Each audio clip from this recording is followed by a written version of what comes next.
Hey there everybody, so you asked for it and I am going to deliver. This is going to be a deck haul. Well, not really a haul because I've, collected them over time. But regardless, let me introduce you to my Oracle and Tarot decks. So first up we have the classic Rider-Waite deck, which I just keep in this really cute velvety pouch. But classic Rider-Waite looks like this. You've probably seen ones that look a lot like this. So this is, oh, I thought it was the death card. I was like, yeah, so we just happened to pull death, which, by the way, I'm sure you've heard is not actually a bad card. It just represents change, the death of something that's happening. What you really don't want is like 9 or 10 of swords. That's a rough card to get. But the back is just plaid like this. I like the versions that have a prettier back personally, but I really wanted just the classic Rider-Waite.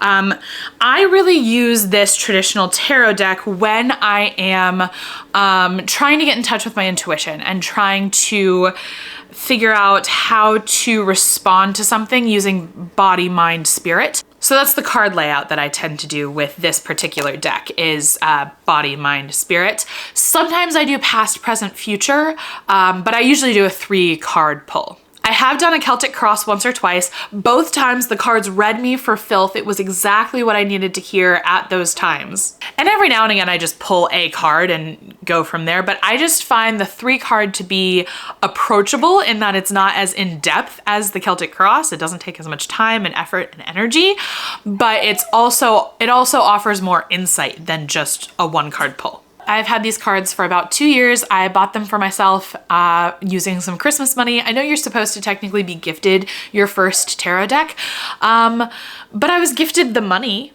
and I used it to buy a tarot deck. So I think that counts. The next deck that I bought was the Sacred Creators Oracle. I really like this deck because it is specifically for like creators and creative folks. And as an entrepreneur, I use these cards when I'm feeling uninspired in my business. This deck was created by Chris Ann. I follow them over on Instagram. They're wonderful.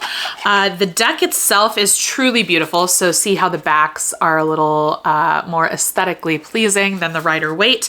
And the fronts are like watercolor combined with drawings. Like here, let me show you, You the Muse. So the cards are just, they're gorgeous and they have really great meanings too, like this one. So manifesting and doing, right? Manifesting and doing, both and, because so often in the world of manifestation, it's all about calling things in and less about action, but I'm a very action-oriented person. And so I like the idea of manifesting and doing. Plus, of course, it comes with a handy dandy book to help you interpret the cards. This next deck I actually got as a gift. It is the Stone Deck Crystals by Chronicle Books. The text is by Andrew Smart and the photos of the crystals are by Jason Weish. So let me show you this deck. So my baby's kind of crying, but we're just gonna roll with it because I have to get this video filmed and get it out. So there might be some crying in the background. We'll see if I can edit it out. So this deck is a little different in that it doesn't necessarily have like a backside. It just has like pictures of the crystals. And then on the other side, it has like a whole explanation about each crystal. So it has, what it is, who needs it, where to put it, and when to use it. So this deck, I'll be honest, wasn't exactly what I had in mind. The backs here are sometimes sarcastic and try a little too hard to be like funny or entertaining. So like, for example, this one is Chrysoprase. It looks like this. And it says where to put it. Squeeze Chrysoprase against your heart and tell your inner child how much you love them. Then cry forever. Like the then cry forever just wasn't necessary. Like it's trying too hard to be funny when, like, in my opinion, Oracle decks don't need to be funny. When I work with my decks, I'm usually being unbelievably earnest. And so this kind of sarcasm or try hardness really doesn't help my practice. So as a result, the crystal deck usually stays in its box, but I do bring it out sometimes, especially if I'm trying to do some crystal work. So next up is another deck I got last Christmas, and it is the Polyvagal card deck by Deb Dana.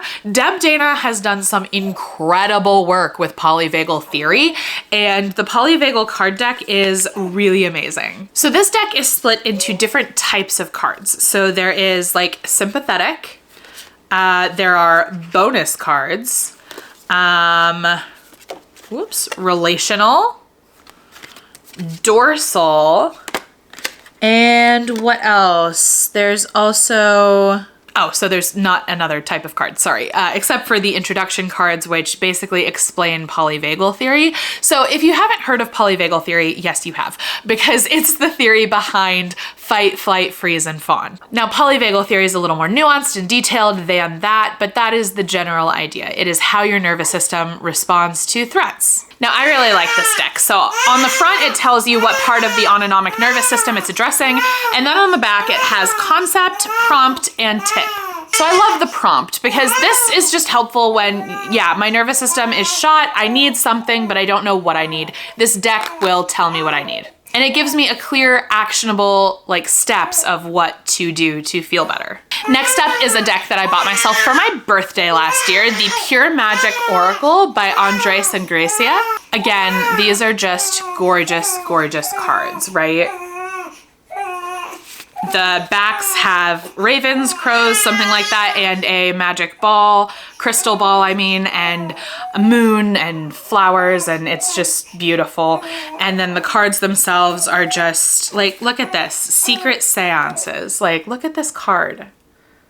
They're just really beautiful, and it comes with a booklet explaining what each card means, because this is not like a traditional tarot deck, it's an oracle deck. So like secret seances, it says spirit world, messages, assistance, memories, but then the book will have more information. And finally, the last deck, thankfully, because my babies are still screaming. I'm so sorry about the sound in the background. I am just trying to get through this video, and then I promise I will snuggle them. No babies have been neglected in the making of this video.